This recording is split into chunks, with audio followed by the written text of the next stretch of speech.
Guys, welcome to the brand new series on my channel, the Napoli career mode. I think I just need a new challenge. I need a new challenge on career mode and something a little bit different. Obviously, different caliber of players. Like, you got good 85 plus rated players at Napoli.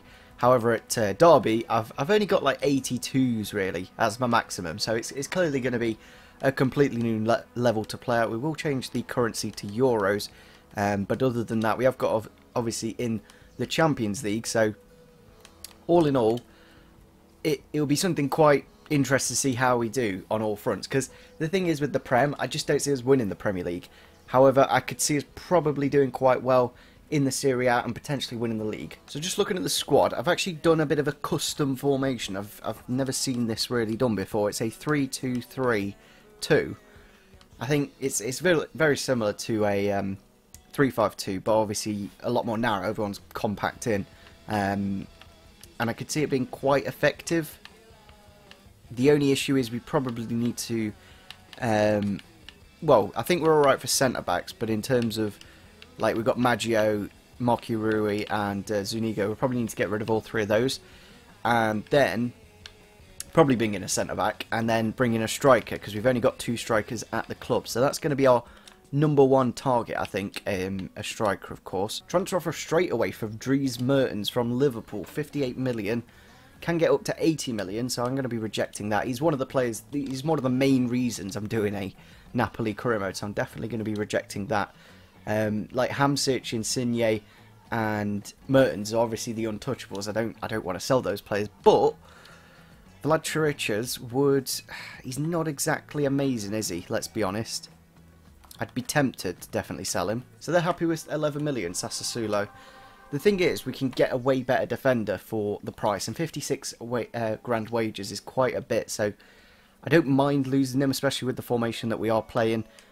We've got maybe 1 or 2 too many centre-backs. There we go, Vlad Chiriches has been sold. We have got our scout reports here for the players from the Bundesliga and Rodrigo, mainly all around the 80 mark, Tar 82. Like, there's not much of it. Like, in terms of us doing the career mode for 1 or 2 seasons, they're very similar, and one's a lot cheaper. One's half price, basically, and you're getting a very similar level player. And maybe if we're playing this 3 at the back, Vogt would be the better choice. I haven't seen him that much in anyone's career mode, and he's actually quite good. I didn't realise he had that pace. Like, he's got 66 acceleration, then 85 sprint speed. If we are playing a 3 at the back, maybe getting rid of Gulam for a big amount of money. Like, he's worth 15 and they're offering 21. Pretty much his top end value. I would be kind of tempted. We have got another bid in though for Raphael, this time from Hamburg. I will accept that. I will go 28.5. If we can get 25, they're willing to go 28. For a player that's worth 15, that's pretty much double his value. It still isn't confirmed. Like, you could still... Like, he's on a lot of money for what he is. Like, he's good as a left back, but I don't really want to play... I want to play 3 at the back. I want to give it a go in this career mode. It's very common in this area, and we need that extra man up front if we are going to get goals. And obviously with that money, we can bring in players such as Vogt and Jonathan Tah into the club quite easily. They have had a bid here for Tah. Ooh. I might need to do this now if I'm going to get Tah. So PSG put a bid of 30 mil in for Jonathan Tah, and I think it's been accepted. So if, like, surely they just wouldn't care whether it's PSG or Napoli, but they've gone up to 46. I don't want to pay that much for a centre-back. We're only going to be doing this for a year or 2, and he's not exactly amazing, so we're going to be rejecting that. We do have enough money for Cavani. I just want to know from you guys whether you want me to do that and make it basically one big signing, or do we get multiple? Barcelona have put a £70 million bid in for Cavani, which is kind of annoying because they've already got Suarez.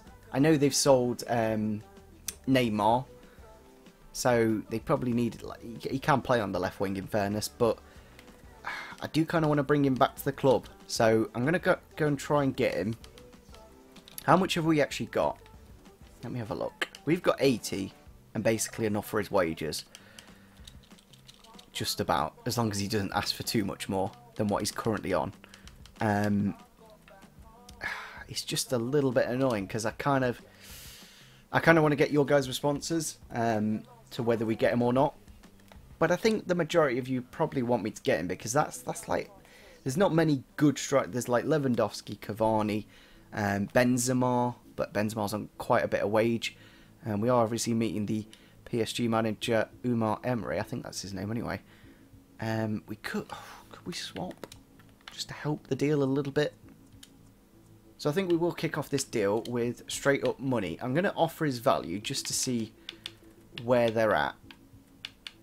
I feel this might offend them because, like, I don't know why it would offend them, but I could see them getting offended by the fact that we've only put 57 million in and Barcelona put 70 in. But let's see what comes back. 98 million.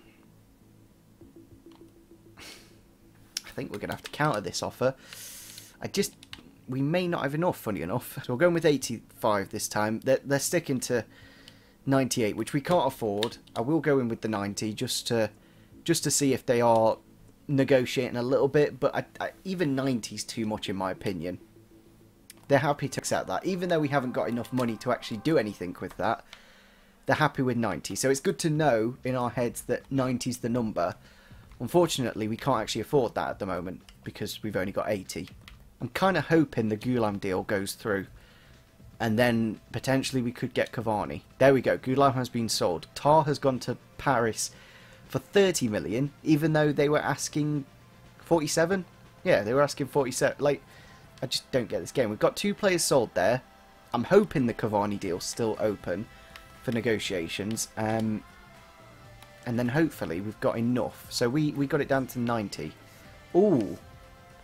I think we may have enough. So because we've sold Gulam and Rafael, now we have enough to go into the wage stage of Cavani.